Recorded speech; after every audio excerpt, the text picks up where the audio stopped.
We will be continuing reading the Phoenix and Illustrated Review of Occultism and Philosophy.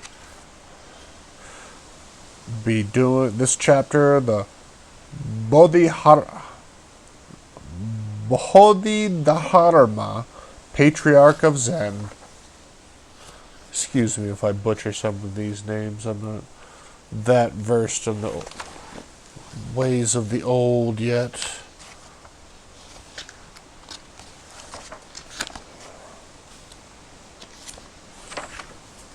Here we are. Here we are. And here's our picture. Man, the PL is always good about giving pictures. Patriarch of Zen. Looks a little troubled. Arriving at a place called the Vulture's Peak, Gautama Buddha seated himself and, surrounded by his disciplines and the creatures of the seven worlds, discoursed upon the Prajna Paramita, or the elements of the transcendental wisdom. These discourses, given at Rajiha, are preserved among the most important doctrines of the Mahaya school, which is now called the Great Vehicle. As the illumined one sat revealing the doctrine of enlightenment, the Brahmaraja approached, bowing low before the Sakayumi, and placed his hands a glorious golden lotus blossom, beseeching the eternally enlightened one to preach the Dharma, or the good law. Thereupon the gathered disciples and even the saints in heaven bent forward and listened attentively for the words of priceless wisdom. But the Buddha remained silent, gazing serenely at the lotus flower. After several moments, the aged and venerable disciple Mahakasyapa smiled slightly. He had sensed the mystery.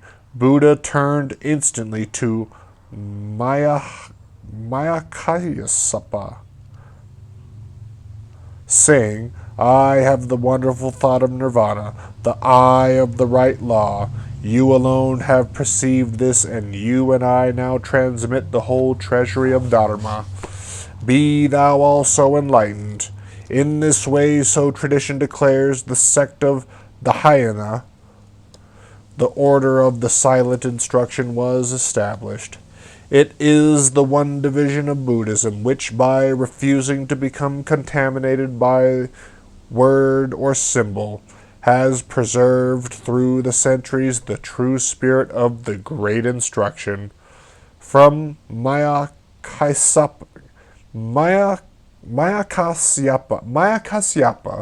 the first patriarch of Dhyana and Dharma, descended from sage to sage along an unbroken line of meditating masters. Each is presumed to have communicated the law to his successor without word or outward sign, until finally, at the beginning of the 6th century, it was entrusted to the keeping of the patriarch Panyatara, the teacher of rare gifts and attainments. The Payatara, a curious incident is told. He was invited to an ancestral memorial feast that the assembled guests might hear and profit by his words.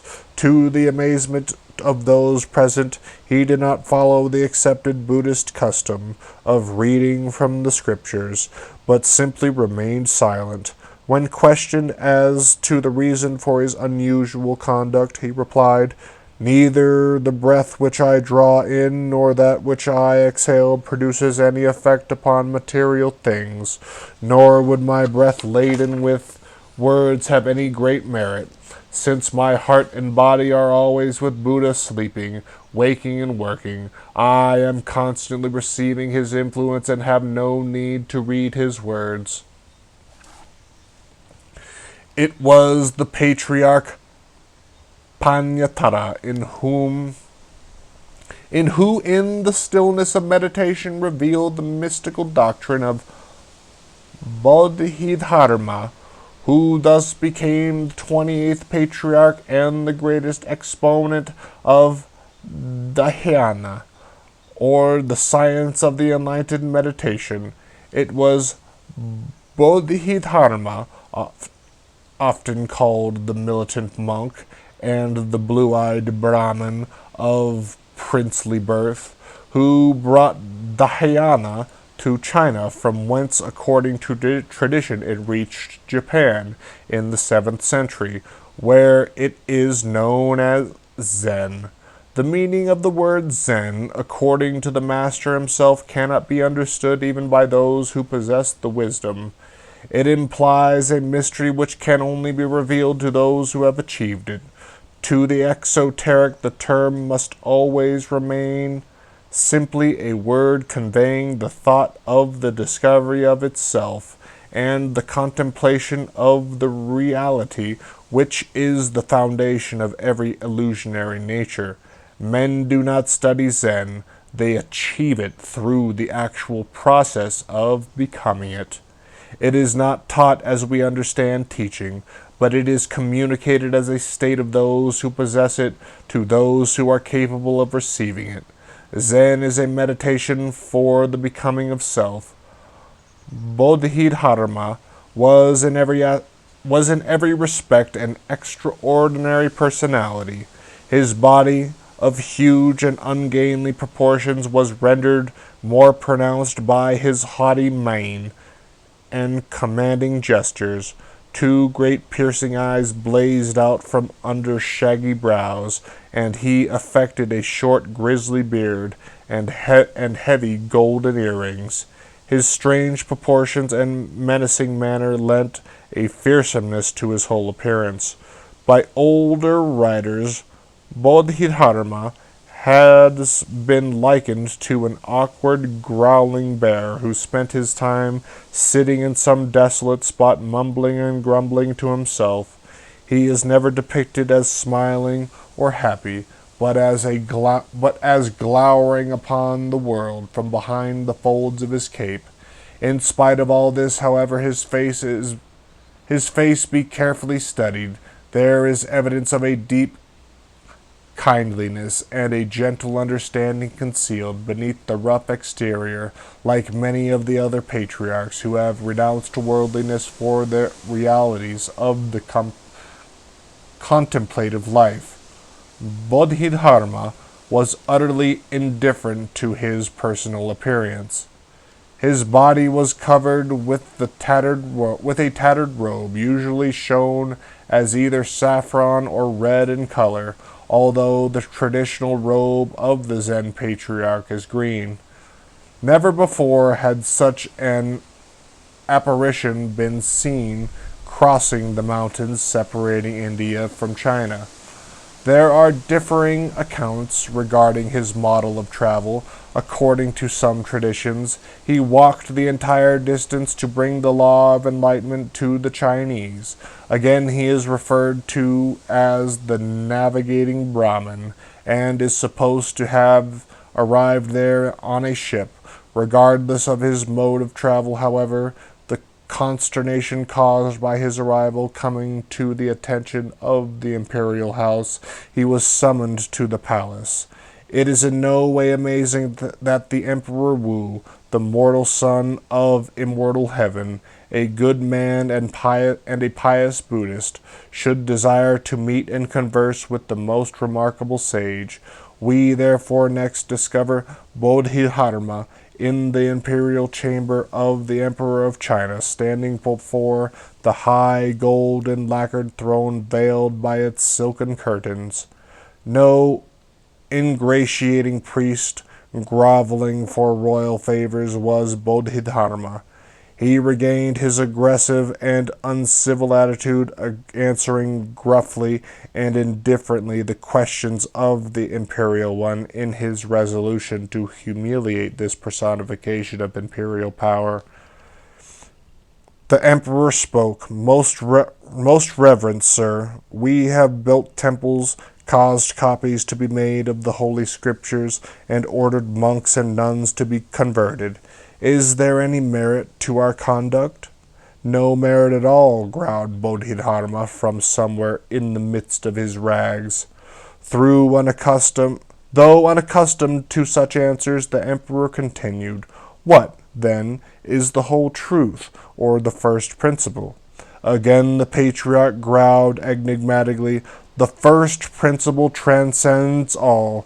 There is nothing holy." Before we, Here's our Bodhidharma. Bit of an unsettling looking character.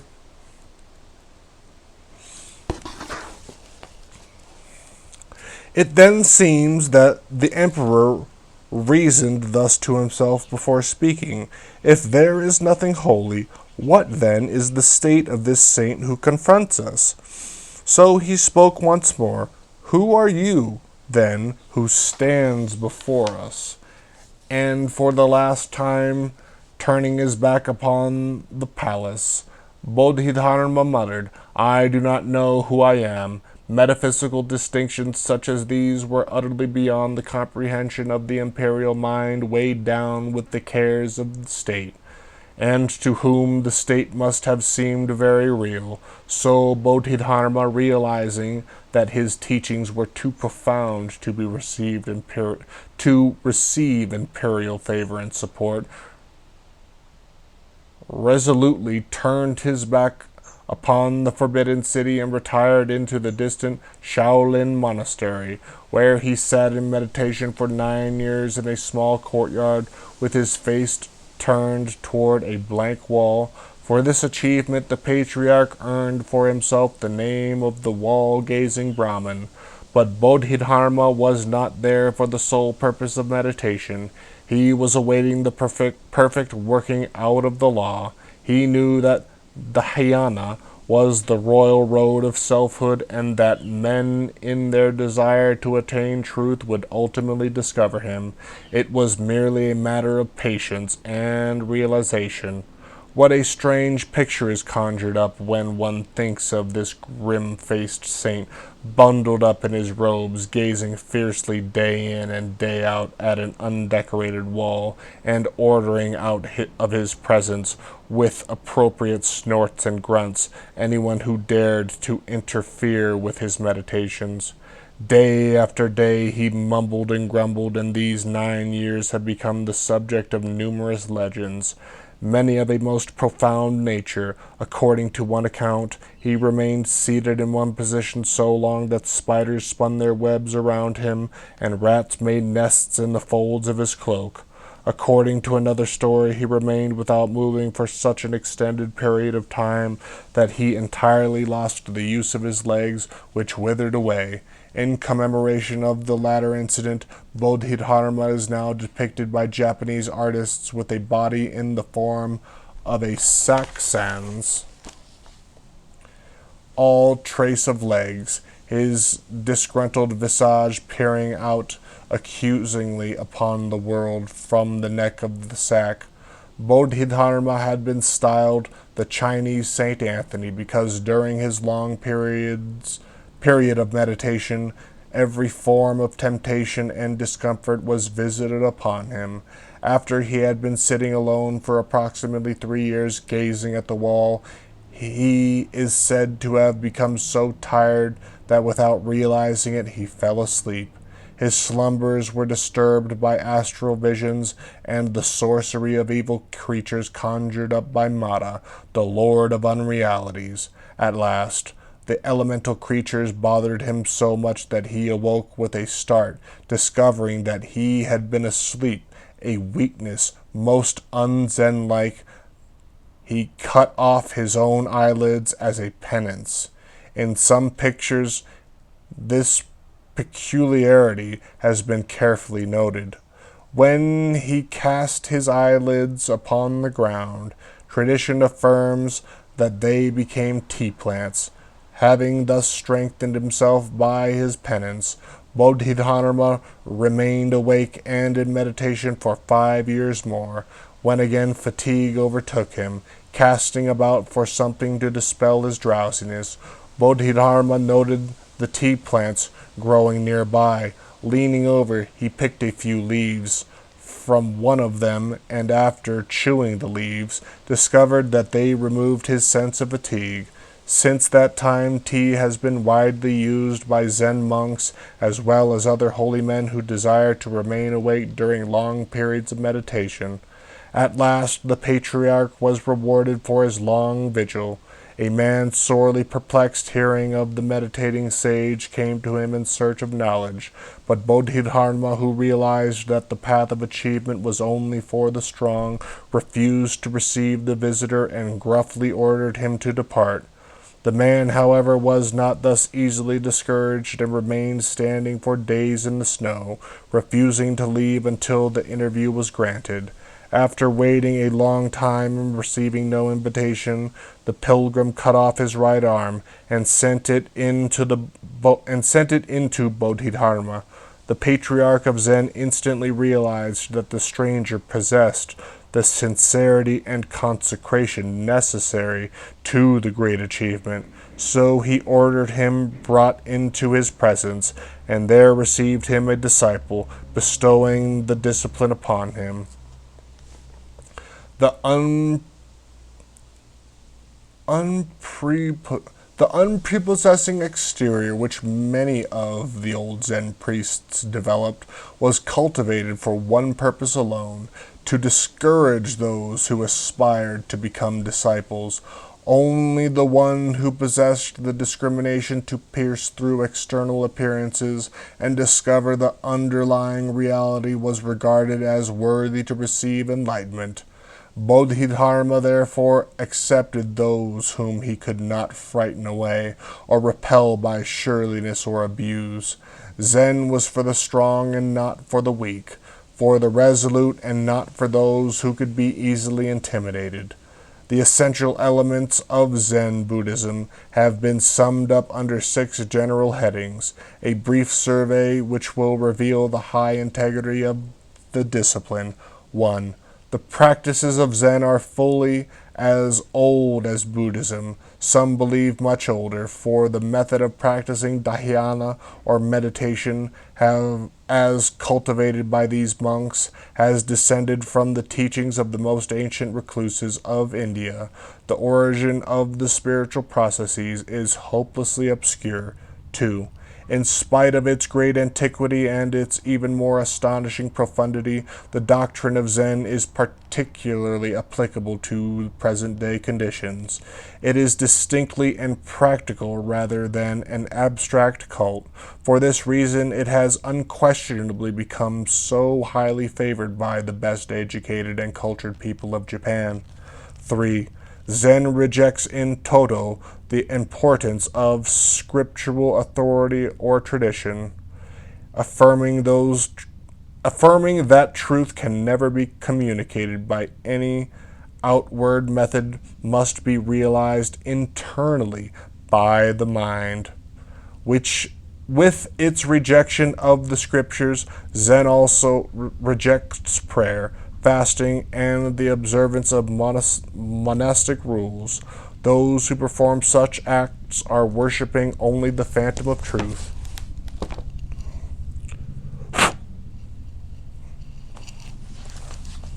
Zen also rejects the historical existence of Buddha, declaring that there can be no such person as Buddha, inasmuch as personality itself is an illusion. To the true Zen, Buddha is a state of consciousness, not a man. Nor are the Buddhas regarded as gods or supermen. In fact, the Zen monks sometimes speak pityingly of the Buddha as a man who was in bondage to the golden chain of belief and enlightenment. There is an absolute in the teachings of Zen, into which all personalities are absorbed. The contemplation of this is the greatest good. Here's another picture. You don't want to partake of the pictures? Most do.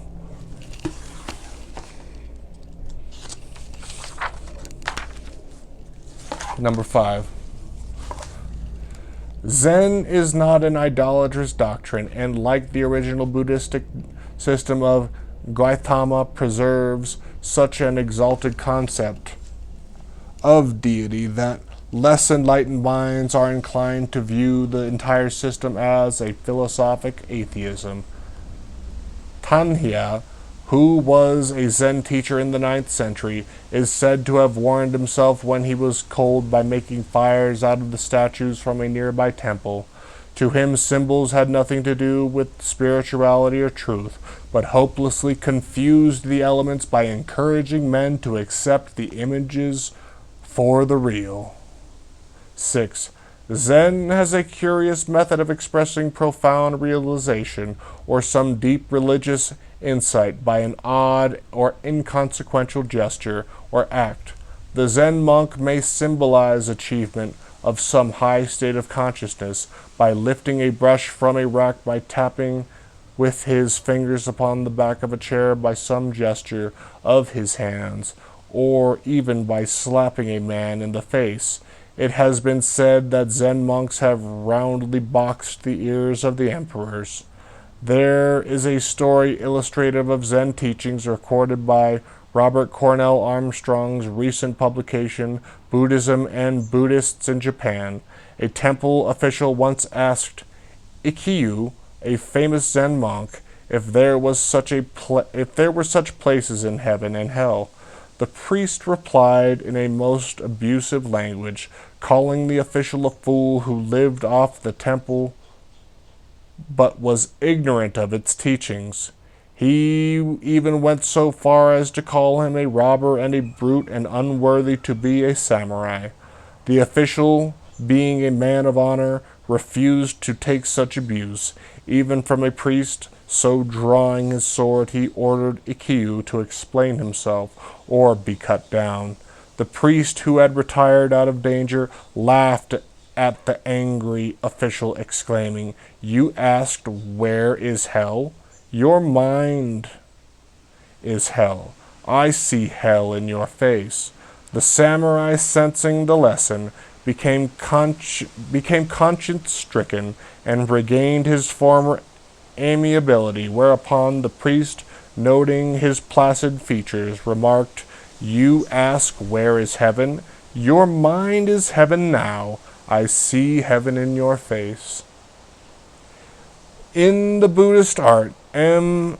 Anakasi writes of Zen, the chief effort of the sect was directed toward the attainment of spiritual enlightenment through personal experiments in contemplation, and the effects of this practice were shown in manifestation of strong individuality. At the same time, a feeling for the tranquil beauty of nature produced a serene air rhythm of transcendence over incidents of human life. Unlike most of the Oriental metaphysical disciplines, Zen is not a negative procedure. It is the achievement of tranquility and strength rather than in weakness, and because of the peculiar vitality of the teaching, nearly all the patriarchs of the order have enjoyed extraordinary health and lived to a great age. It has been well written that the obliteration of matter by the exercise of absolute knowledge is the secret of Zen. Zazen, the tranquil session or method of Zen meditation, is thus described by Dogen in his Fakwan Zazen Ji. Arrange a seat of matting in a suitable place and lay a cushion upon it. Then sit down cross-legged, placing the right foot upon the left thigh and the left foot upon the right thigh, and put on robes and a girdle not too tight, and preserve their symmetry. Then put the right hand palm upward on the calf of the right leg, and lay back to the left hand upon the palm of the right hand, and let the tips of the two thumbs touch each other. Thus Sit thus, keeping the body erect, inclining neither to the right nor the left, bending neither forward or backward. Let the ears be just above the shoulders, and the nose be directed toward the abdomen. Lay the tongue against the roof of the mouth, and keep the lips and teeth closed. The eyes should be kept open. The breath should flow gently through the nostrils. When the bodily position is thus established, exhale a deep breath, then remain seated. After having examined the posture by swinging the body slightly to the right and left, thereafter proceed to the contemplation of what is beyond thought. The eccentricities of Bodhidharma and his enigmatical method of teaching endeared him to the few who understood the workings of his brilliant mind. Most men, however, hate mysteries, and in the case of Pythagoras, the patriarch made many enemies among those unable to comprehend his metaphysical speculations, like Socrates, his grand old master of Zen.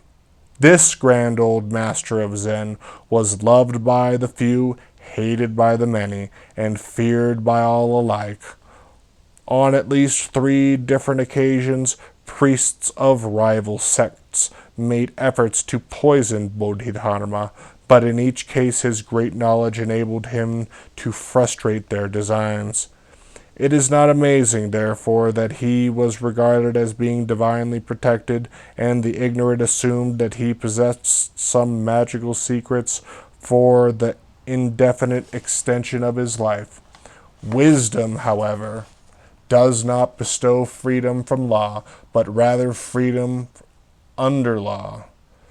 Like the great who had gone before him, the blue-eyed Brahmin passed from the scene of mortal action. When, after a long, intense life, the time came for Bodhidharma to depart into the law, he discovered as the same fierce-appearing but mysterious old man, still huddled in his voluminous cloak, and surrounded by the monks and nuns whom he had converted to Dhyana, the doctrine of meditation, which his great rumbling voice he spoke thus, and now the time of my departure is at hand. Say unto me, one and all, how do you understand the law? Then reverently the assembled brethren spoke, each in turn summarizing what he had gained from the teachings. One disciple, Tao Fu, answered, to me it seems that the law does not lie in the letters, nor yet is separated from the letter, but it works. Bodhidharma nodded gravely and replied, by your realization you have obtained my skin. Then a nun, Tsiung Chi, spoke up saying, as Ananda, the beloved disciple of the Buddha, achieved the firmness of thought, but once or twice so I understand the law. Bodhidharma nodded slowly, as though pondering the words, and then replied, and by your realization you have attained to my flesh. Another to speak was Tao Yu, a great student. His words were thus, the 4 elements are unreal from the first, nor are from perception, consciousness, action, or knowledge really existent. All is emptiness according to my view. Again Bodhidharma inclined his massive shoulders, mumbling in his cloak, by your realization you have acquired my bones. The last to be called upon for his understanding of the law was Hu Ki, who, after making a most polite obeisance, sat at a little distance and, assuming the position of meditation, gazed silently at Bodhidharma for several minutes. The aged patriarch was very still also, and then leaning forward he whispered, by your realization you have in silence attained to my marrow. Bodhidharma then took the great green cloak of Zen and spread it over Huiki's shoulders, proclaiming him the next patriarch of Zen, and pouring into the vessel of his soul, as into a new pitcher, the everlasting waters of the law. 3 years after his death, a strange story began to be circulating concerning Bodhidharma. Some peasants from the hill country had seen the fierce-looking philosopher plodding on his way amid the western mountains of China, his face resolutely turned toward India. He was barefooted, but for some inexplicable reason he was carrying one shoe in hand. The number of persons reporting this circumstance so greatly increased, and the story caused such consternation that it came to the attention of the Emperor of China, who, to settle the matter, caused the tomb of Bodhidharma to be opened. To the amazement of everyone, the grave was empty, except for one shoe, the mate to the slipper that Bodhidharma had carried away. On the strength of this story, it has been affirmed that the great Zen monk never really died at all, just like our friend Jesus, but having contemplated his labors in China, employing the subterfuge of death as a convenient method of disappearing. In Japan are found many curious images of Bodhidharma or Daruma. In some, he is shown with his clenched fists raised above his head in a posture of utter exasperation. In others, he is depicted walking with stately tread, carrying the much-discussed shoe. In other carvings, he is shown standing on a millet stalk, some say a great leaf of the ashi tree. The latter picture refers to the account, probably apocryphal, of Bodhidharma's visit to Japan. He declared to have crossed the Strait of Korea either walking upon the waters or standing on the leaf which had become an enchanted skiff. Bodhidharma is often used in Japan as a pattern for children's toys. No other great philosopher seems to have suffered so many indignities at the hands of the public as this old Zen monk, and yet there is something very profound behind it all. In kite-flying season, his strange staring face gazes down from countless paper birds. Among the familiar toys bottled from him are the little tumbling egg-shaped figures, sometimes called by American children Humpty Dumpties. These are weighted at the bottom so that no matter which way they are knocked about, they always bob up serenely. By their peculiar faculty, the righting themselves under all conditions. These tumbling dolls, strangely enough, are very appropriate symbols of the Zen tradition, the Zen doctrine of equilibrium demanding a balance of all the elements of life as a prerequisite to spiritual understanding.